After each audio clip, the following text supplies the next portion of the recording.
14. La mémoire du temps.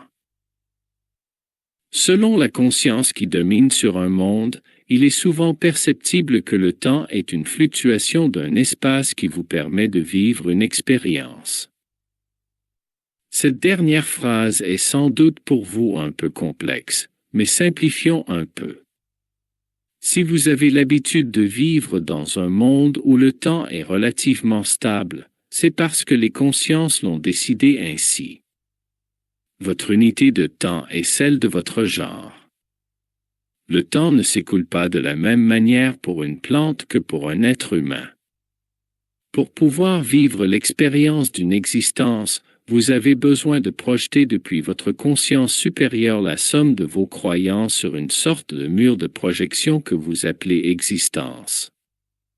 Comme, en tant qu'éclat de Dieu, vous avez décidé de vivre dans cette existence, il fallait qu'elle soit sans cesse en mouvement, que vous puissiez vivre dans la somme de vos croyances.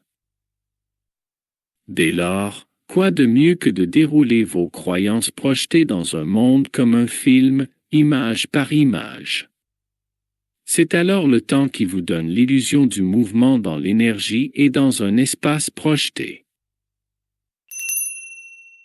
La dimension temps est, selon vous, la dimension la plus stable et fiable. Vous êtes si convaincu de vos horloges que vous ne pensez pas pouvoir modifier le temps, vous n'arrivez qu'à peine à en modifier la perception. Voyons aussi ce processus. Lorsque vous êtes dans une expérience que vous aimez, vous avez l'impression que le temps a passé très vite. Par contre, dans une expérience jugée négative, vous avez l'impression que le temps ne change pas et traîne. Ce qui se passe en vérité est que votre conscience supérieure cale son horloge sur vos croyances. Plus vous souhaitez que votre expérience soit stable et plus le temps passera vite, car vous n'aurez pas besoin de projeter un autre espace pour tester, valider ou refuser une nouvelle croyance. Car oui, c'est bien à cela que le temps sert, à vivre l'expérience de vos croyances, mais aussi à pouvoir changer ses croyances. Dans ce discours, vous rattrapez toujours le temps choisi par l'humanité entière. Ainsi, pour le jeune amoureux, le temps aura passé vite, car il n'a pas besoin de nouvelles croyances, mais il doit rattraper le temps vécu par d'autres qui, eux, ont fait d'autres choix. Et il en est de même de celui qui souffre et pour qui le temps a semblé très long. En fait, ce temps qui n'était pas le même que pour notre jeune amoureux était là pour lui permettre de faire d'autres choix de pensée, de modifier son comportement face à la douleur, et cela est, en réalité, toujours possible. Sauf que, vous avez pas mal de croyances justement à dépasser avant d'arriver à actualiser ce temps-là.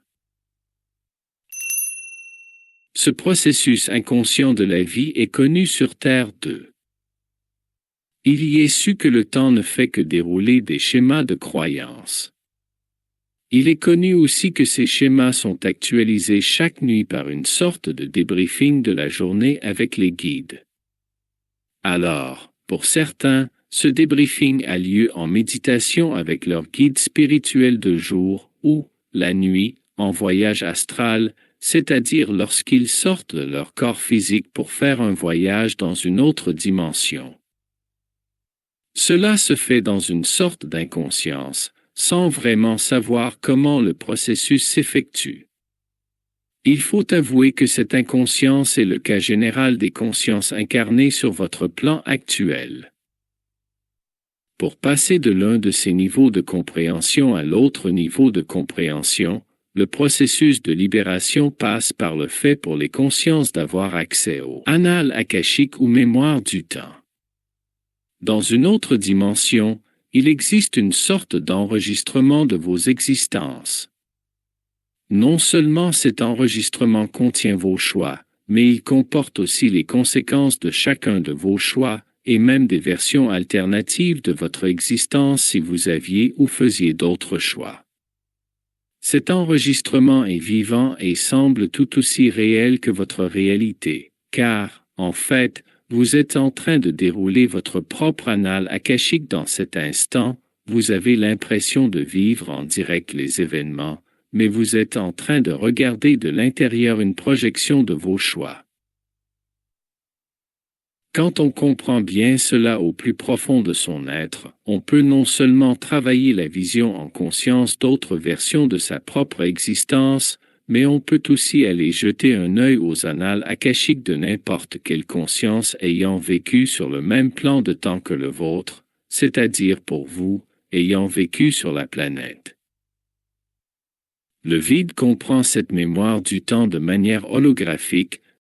Cela signifie qu'en vous se trouve tout ce que vous pouvez savoir sur vous-même, sur votre propre vie et même sur les versions alternatives de votre vie.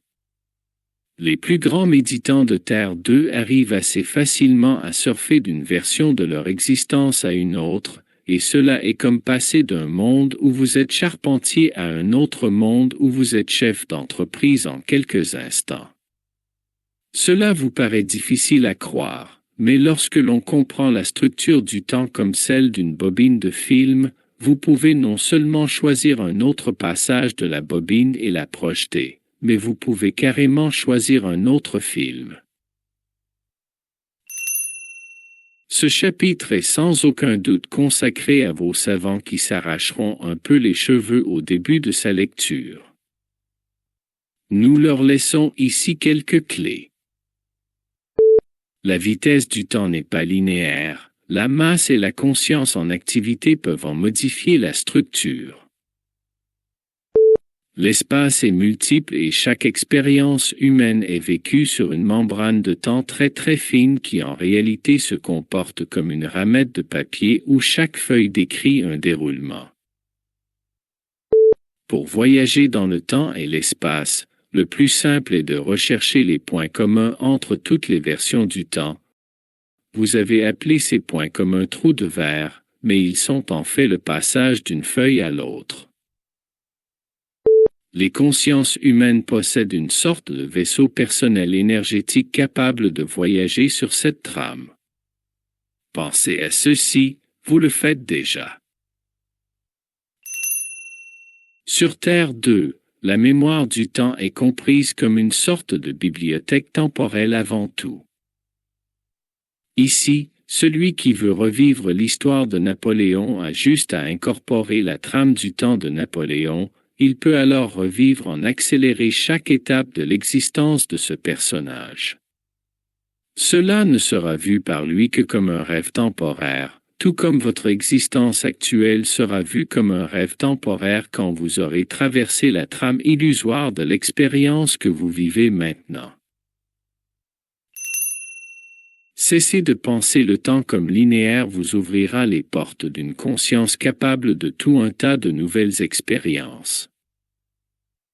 Si cela est déjà connu en théorie sur votre espace, c'est vers 2030 que vos physiciens quantiques mettront la main sur cette trame souple du temps. Ils seront à même de faire voyager des particules ou informations à des vitesses dépassant la vitesse de la lumière. Cela aura pour incidence de créer une nouvelle physique où le facteur T de toutes vos équations va devoir être un peu révisé. Mais c'est ce qui va vous permettre de mettre en œuvre les voyages galactiques en cessant de vous poser des questions existentielles de survie. Il s'agira de savoir où se trouve un trou de verre, et il en existe de toute taille, pour voyager instantanément d'un bout de l'univers à l'autre sans changement apparent pour les voyageurs. Sans doute appelleriez-vous cela la téléportation.